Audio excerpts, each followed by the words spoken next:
Hello everyone. मैं आज ये वीडियो बनाने जा रहा हूँ जिसमें हम स्पेसिफिकली उन लोगों के बहुत सारे डाउट्स को कंसिडर करेंगे जिन लोगों का future and loss options trading के दौरान लॉस हुआ है। Specifically loss. हम यहाँ पे प्रॉफिट के रिगार्डिंग डिस्कस नहीं करेंगे।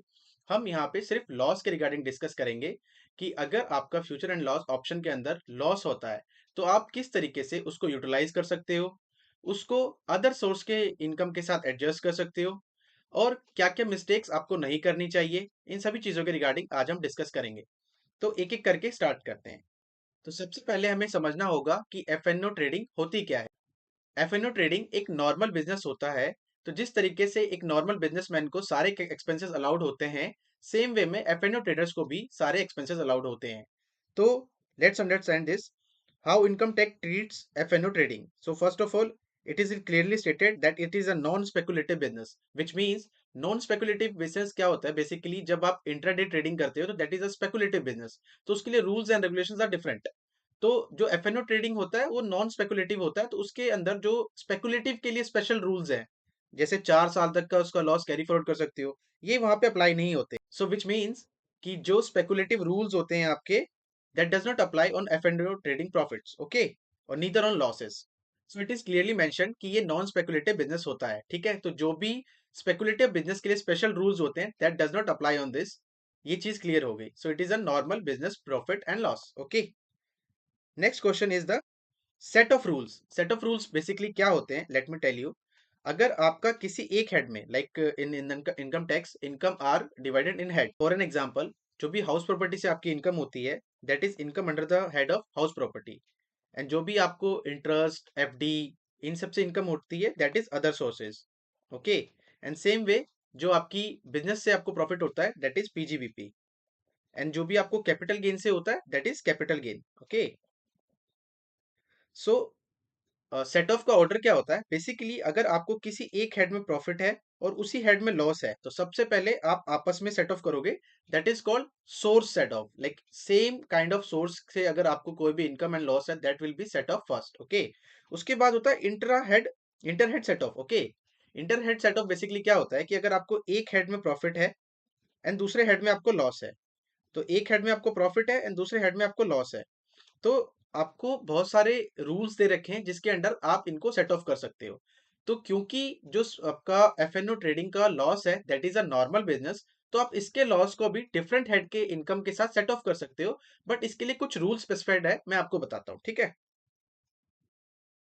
सबसे पहले जो business loss can be set off against all heads of income except salary. जब आप इसके सेट ऑफ रूल्स पढ़ोगे तो आपको पता लगेगा कि जो भी एफ-एन-ओ का लॉस होता है, बेसिकली जो भी बिजनेस से लॉस होता है, that should be adjusted on salary income.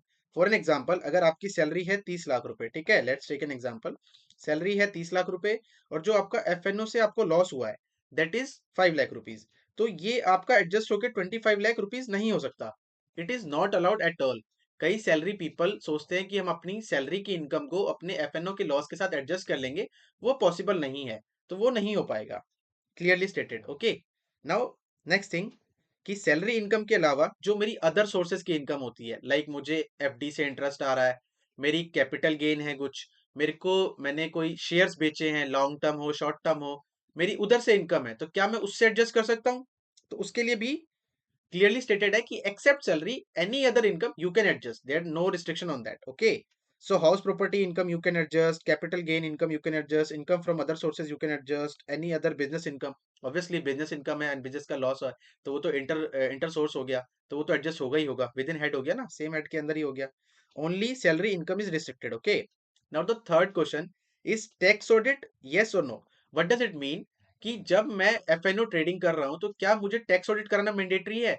कई लोगों को ऐसा लगता है कि एफ-एन-ओ ट्रेडिंग में लॉस हुआ मतलब कि टैक्स ऑडिट कंपलसरी है। ऐसा नहीं है, it is a myth. Okay, so F and O loss does not automatically mean tax audit, ये एक मिसकंसेप्शन है। I have cleared here. Okay, so audit applicability किस पर डिपेंड करती है? टर्नओवर के ऊपर। वो भी मैं आपको समझा देता हूँ। सपोज करो अगर एक कोई नॉर्मल बिजनेस है तो उसकी टर्नओवर अगर 1 करोड़ तक है तो उसको उससे ऊपर जाते ही ऑडिट कराना पड़ता है। बट क्योंकि हम जो एफ-एन-ओ करते हैं that is completely in digital mode. Okay, क्योंकि आपका ब्रोकर होता है, जो भी फ्री ब्रोकर्स हैं या फिर जो भी है, आपका ज़रोदा है, अपस्टॉक्स है, 5 पैसा है, there are multiple brokers. Okay, that is completely digital. तो एफ-एन-ओ के केस में आप कैश का रिसीट तो होता ही नहीं है।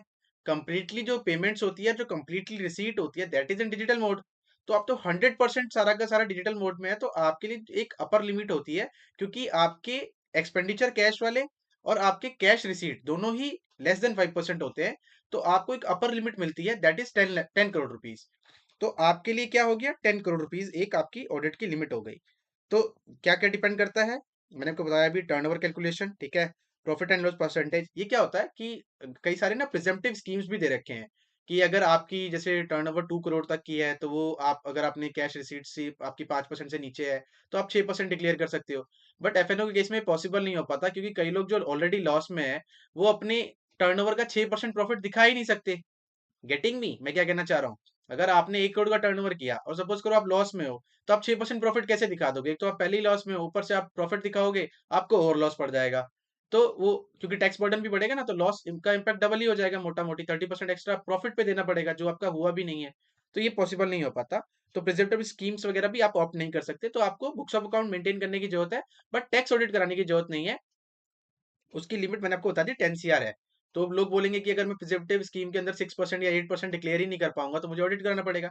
ऐसा नहीं है, आप normal books of account maintain करके अपनी आईटीआर फाइल कर सकते हो। आपको चार्टर अकाउंटेंट से ऑडिट करने की नीड नहीं पड़ेगी, अनटिल अनलेस या तो आपकी टर्नओवर 10 CR से एक्सीड करे, या तो आप कैश एक्सपेंडिचर या तो कैश रिसीट आपकी 5% ऑफ टोटल टर्नओवर से एक्सीड कर जाए, ठीक है। अब कॉमन मिस्टेक क्या करते हैं वो लोग, जो एफएनओ का ट्रेडिंग का लॉस है उसको स्पेकुलेटिव मान लेते हैं, रॉन्ग आईटीआर फाइल कर देते हैं, ड्यू डेट्स मिस कर देते हैं। आप एक चीज और ध्यान रखना कि अगर आप अपनी रिटर्न टाइमली फाइल नहीं करते, तो आपको लॉस कैरी फॉरवर्ड करने का मौका नहीं मिलेगा। आपका लॉस सेम ईयर में खत्म हो जाए, you can not carry forward your losses. तो आप अगर नेक्स्ट ईयर आपको कैरी फॉरवर्ड ही नहीं कर पाओगे, तो आप एडजस्ट तो कर ही नहीं सकते ना। कैरी फॉरवर्ड ही नहीं हुआ तो एडजस्ट कैसे करोगे? और सेम चीज है कि note setting of interest and capital gain. Basically अगर आप सैलरीड हो, आपके मल्टीपल हेड्स में इनकम है, तो आप सैलरी को तो नहीं कर सकते, बट आप अदर सोर्सेज हेड से कर सकते हो, जैसे कि interest, FD interest, saving account interest above 10,000 और 50,000 अगर सीनियर सिटीजन हो तो, जो भी चीजें हैं, ठीक है। और आपका रॉन्ग टर्नओवर कैलकुलेशन करके कई लोग ऑडिट करा लेते हैं, और नहीं, जहाँ पे ऑडिट की नीड होती है वहां पे ऑडिट नहीं करवा पाते। तो दीज आर द मिस्टेक्स जो लोग जनरली करते हैं, ठीक। उसके बाद हम डिस्कस करते हैं, कुछ एग्जांपल्स मैंने लिए हैं, वो मैं आपको आपके साथ डिस्कस करता हूँ। सबसे पहला है कि अगर सपोज करो आपको कैपिटल गेन्स है, एफएनओ का लॉस है 2 लाख रुपए का, और शॉर्ट टर्म कैपिटल गेन्स है 1 लाख रुपए का, तो सेट ऑफ क्या अलाउड है? Yes, it is allowed, it is 100% allowed.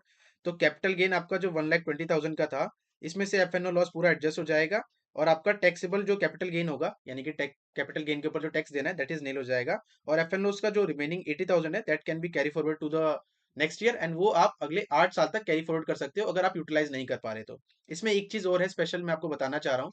जब भी आप कैरी फॉरवर्ड करोगे कोई भी लॉस, ठीक है, तो फर्स्ट ईयर में तो एक्सेप्ट सैलरी आप सबसे एडजस्ट कर सकते हो। बट एक बार वो जो आपका लॉस है वो कैरी फॉरवर्ड हो गया नेक्स्ट ईयर के लिए, तो नेक्स्ट ईयर आप सभी हेड से एडजस्ट नहीं कर सकते। यानी कि अगर बिजनेस प्रॉफिट का लॉस है, तो वो सिर्फ बिजनेस प्रॉफिट से होगा। फर्स्ट ईयर में क्या होता है, जिस ईयर में आपने लॉस इनकर किया, उस ईयर में क्या होता है, उस ईयर में तो आप अपने लॉस को एक्सेप्ट सैलरी सभी से एडजस्ट कर सकते हो, but next year onwards only same head is allowed. यानी कि बिजनेस प्रॉफिट का लॉस है, तो सिर्फ बिजनेस प्रॉफिट के लॉस से ही प्रॉफिट से ही एडजस्ट होगा, अदर देन दैट किसी और से एडजस्ट नहीं होगा, ठीक है। Now the second question is like, अगर आपका इंटरेस्ट इनकम है, एफएनओ का लॉस है आपका 1.5 लाख का, and interest from FD and saving account is 90,000, तो सेट ऑफ अलाउड हो जाएगा ये आपका। और जो आपका 60,000 है, that is like carry forward हो जाएगा, आपका जो एक्स्ट्रा लॉस है वो आपका कैरी फॉरवर्ड हो जाएगा to the next year, okay. ये आपका टैक्सेबल इनकम जीरो हो गया। टैक्सेबल इनकम बेसिकली इंटरेस्ट का इनकम जीरो हो गया, और ये आपका 60,000 नेक्स्ट ईयर कैरी फॉरवर्ड हो गया, ठीक है। और अगर कुछ आपका फिर भी बच जाता है, like what if some loss is still left, तो मैंने आपको बताया ना कि जैसे जितना आप यूटिलाइज कर पाओगे, ठीक है, वरना नेक्स्ट ईयर कैरी फॉरवर्ड हो जाएगा। और वो कब तक कर सकते हो? 8 assessment year, basically financial year से नेक्स्ट ईयर को असेसमेंट ईयर बोलते हैं। तो जब भी आप फाइल कर रहे हो, उससे नेक्स्ट 8 ईयर्स तक आप उसको कैरी फॉरवर्ड कर सकते हो, ठीक है। लाइक क्या कंडीशंस है, मैंने आपको बताया। ITR must be file before due date, as I told you earlier, okay. And the loss must be reported properly, आपको अपनी आईटीआर के अंदर उसको डिक्लेयर करना पड़ेगा, ठीक है। And third thing, adjusted only against the future business income. Next year onwards, you can only adjust against the future business income. You can't adjust with the other heads. I already explained you. Okay. Late filing करोगे तो carry forward नहीं allowed होता, ठीक है। Last thing, if you want any help in FNO ITR filing, loss set off or carry forward of losses, you can contact us, okay. And you have my number 8311918930, and you can reach out to our website as well, and you can mail us on vitarthaconsultant@gmail.com, okay. Thanks a lot.